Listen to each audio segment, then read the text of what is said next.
How to make payment in TD Auto Finance app. First of all, open the TD Auto Finance app on your device and log in with your registered username and password. Once you are on the home screen, look for the Pay and Transfer tab in the bottom menu or on the main dashboard. Tap on it and you will be directed to the payment section. Here you can choose your preferred payment method. Select whether you want to pay using your bank account, debit card, or any saved payment method.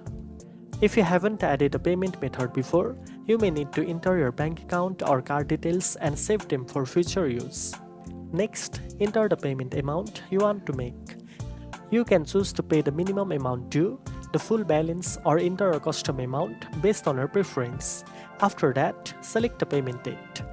You can either make an immediate payment or schedule it for a future date according to your convenience.